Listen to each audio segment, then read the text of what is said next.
Many of us this week, and just in general, are having a difficult time. You know, on the one hand, Rabbi Nachman's teachings are illuminating and they're invigorating when you hear them. But the stark reality that comes up when you try to actually apply them is very disheartening at times. Maybe not even at times, maybe all the time.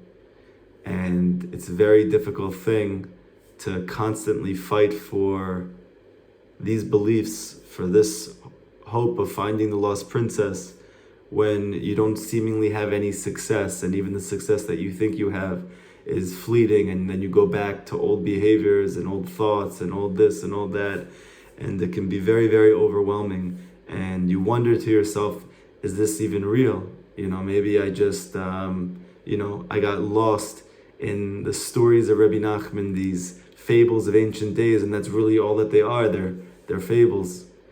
I want to tell you a Torah from the Likutei Moharan. It's very short. I read it this week, and it's so beautiful. It's something that gets expounded on in the Rebbe's letter. But just to start off the class and just to hear these words, close your eyes and let it sink in and think about it for a moment. And Bezrat Hashem will move forward with the Lost Princess. This is Reish Samech Aleph, 261 in the Likutei Moharan, the first section. Kishenofel Adam mimadregato. When a person he falls from his spiritual level, Yeda Shemin Shemaimhu, he needs to know it's from heaven. Ki hitrachaku techilat itkarvut, because all distancing is the beginning of being drawn close. Al ken nafal, that's the reason he's falling. Shitorer yoter likarev l'Hashem yiparach, that he should be aroused even more to draw closer to Hashem. Va'atato, what's the eitzah? What's the advice? How do I now lift myself back up when I just fell down harder, and draw myself closer when I lack even more energy than I had previously? Shiatchil mechadesh, to start over, to begin anew. Likanes b'avadat Hashem, in your serving Hashem. Ki'ilu lo hitchil adayin klal me'olam, as if you never started at all.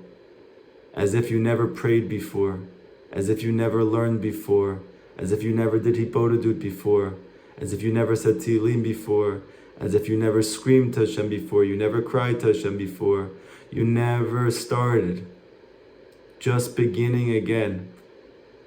V'zeh klal gadol b'avadat Hashem. And Rabbi Nachman says, this is the great rule in serving Hashem.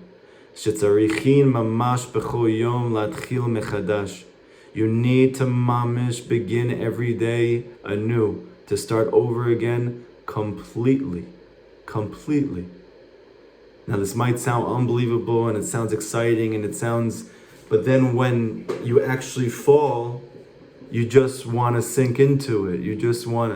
And that's the time that you need to really apply this teaching and say, no, Hashem, you told me to listen to my Rebbe, that even if he says go right and it looks left, you told me I have to follow him because the Rebbe knows more than me.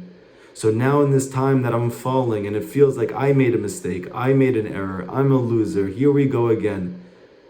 My Rebbe is telling me it's not true. This fall is from Shemayim, and the only reason it's happening is because Hashem wants me to come closer than I am right now, which is what I'm praying for, which is what I'm learning for, which is what I'm living for, which is what I'm in this chabur for. This is the answer to my prayers. So then how do I get to experience the joy and the closeness and the ecstasy of being closer to you from this fall?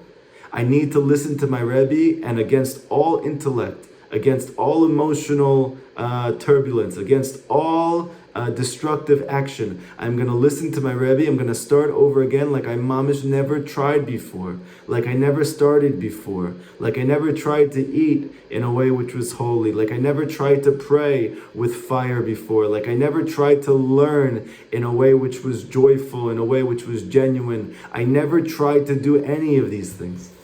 We need to start completely new all over again. Rabbi Nachman said when he was a kid, if you look in his biography that Rav Natan wrote about him, you know, when we think about Rabbi Nachman and we speak about him, we speak about the great tzaddik, and it's true. But when he was young, he struggled tremendously. Every single day he fell. Everything he tried to do, he would fall in it. And then he would try again, and he would fall in it. And then days would go by, he wouldn't speak to Hashem at all. And then he'd say to himself, "No, Nachman, what are you doing? You believe in Hashem. So how could you think that all is lost? How could you think that nothing means anything? How could you really feel that Hashem cannot help you from this place? How could you think He's not listening to you?" And he would start over again. He would do this, Rabbi Nachman says, many times in a single day. How much more so us, that we're not the great-grandson of the Baal Shem Tov, that we didn't grow up in Mezhibus surrounded by tzaddikim, that our family and our parents weren't people who had Ruach HaKodesh, who had such simple emunah that all they said all day and night was Tehillim, and they knew Hashem was going to take care of their needs. How much more so us, that we need to start over many times in a given day. I can tell you, this is one of the greatest tools, not just in serving Hashem, but in psychological health. I've spoken many times in the past about how much I struggle with depression and sadness, and still to this day, even though, thank God, I have not been depressed for over half a decade. Baruch Hashem, for the first time in, 20 years. But I still have an affinity to sadness. I still have a pull towards going down, more so than, let's say, a person who doesn't struggle with sadness. Just like a person who struggles with anger, even when he hasn't gotten angry for a few weeks, but then something happens, he has that pull towards it, even though he may not act on it. I have a pull towards sadness. And one of the reasons is because the old foolish kings, he tricks me. How does he trick me? By thinking things are old. Like we spoke about in the introduction to this entire Chabura, that the Yetzer Hara is an old foolish king, and the Yetzer Tov is poor and he's a youth. Why is the Yetzer Hara an old foolish king? Because he makes you think that things are old, that what happened before transfers and carries over to now. And it's not true. Right now is brand new. If you look in the writings of the Arizal, it'll blow your mind. Every single moment is a brand new world. Literally.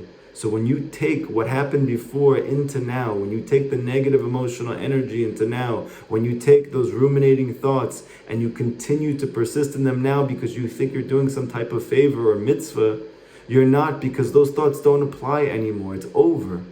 This is a new world. You got into a fight with your spouse and you go, "Oh my gosh, I'm such an idiot. I said I wasn't going to do that."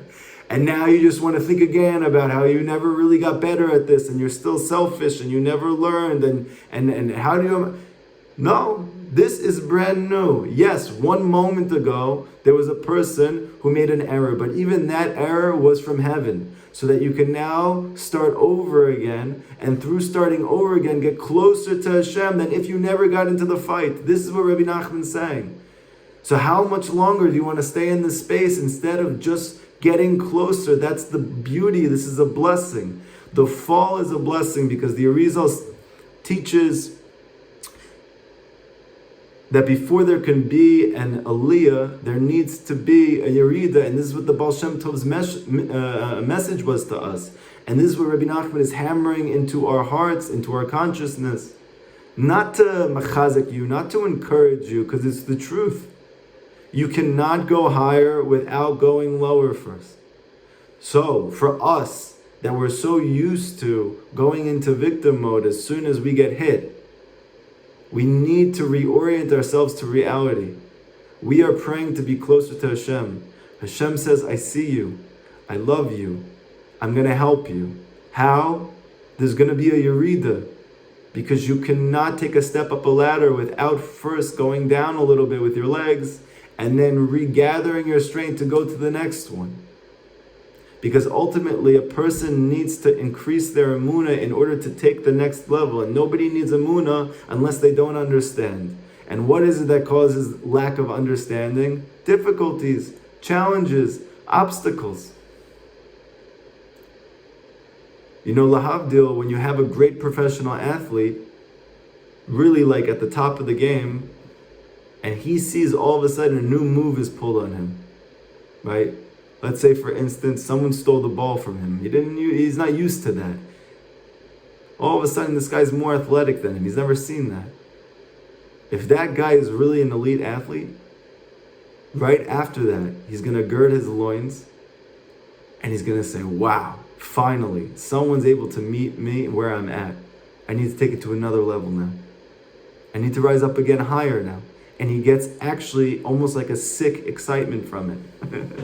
I'm finally being challenged. I have all these haters. I have all these doubters. But instead of the professional athlete that those haters or doubters are outside of him, we have them inside of us.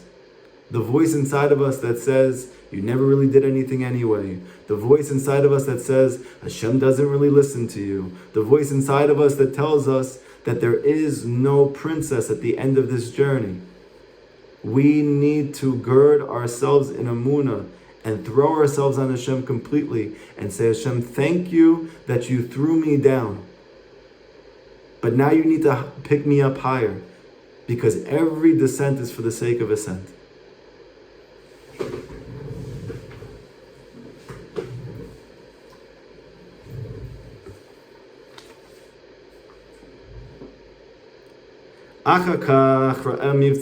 Afterwards, he saw the fortress.